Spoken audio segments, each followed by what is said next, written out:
PS might say, Christ holds sin up to God's face. Thus, God redirects anger to Christ. But I'm saying Christ prevents anger by leaving with sin, so God is appeased. No payment makes sin worthwhile. God would never choose sin. He'd not let sins over his dead body.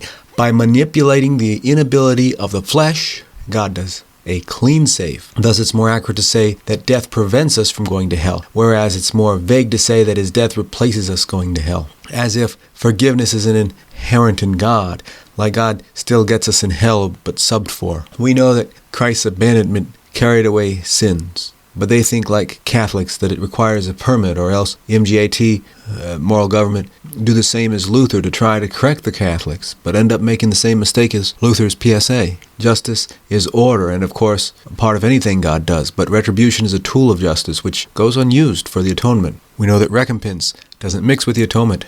Verse 5. PS says Jesus stands between so God's wrath doesn't hurt us. But I'm saying Jesus stands between so our sin no longer upsets God.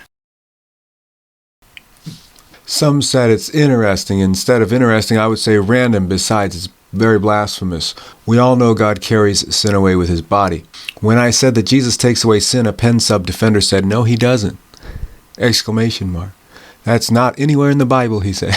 Obviously, he didn't mean to say that. You see, everybody agrees with me about the atonement, but they start to debate. That gets in the way. The problem is they add penalty substitution to the gospel. Penal substitution pretends to take care of sin, but it doesn't do that. It's fake. It only adds a punishment on top of Christ already oblating our sins.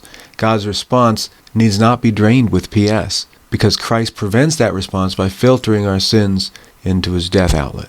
So we're no longer children of wrath. We change, not God. We know sins are not punished, but sinners. Like Christ was forsaken to death as sin, not being punished. You don't punish the lamb. God's wrath should not be quenched. We all know that it always continues. Yet they think that Jesus continues to eternally black wrath by his cross. His spanks need flesh to land on. Of course, we don't sin in heaven, but each time you sin, God just slaps Christ. But we all know death releases us, which means there's no wrath to block. They're adding to the Bible philosophical disruption. Romans 8 teaches us that Jesus is the only one that can condemn us. So we go to their court scene.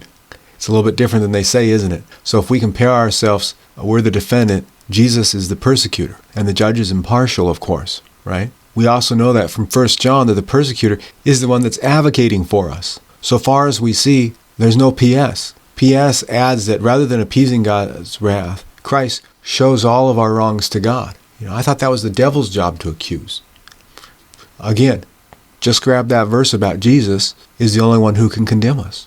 PS adds that when Christ leaves God with our sin, he must also physically absorb the feeling of all the reaction that we cause God in some form as a penal substitute. In other words, PS adds a penal substitute to the atonement. That's the problem. It says that when Jesus carried away our sins, he also had to become a penal substitute. Besides sounding bad, it's not biblical.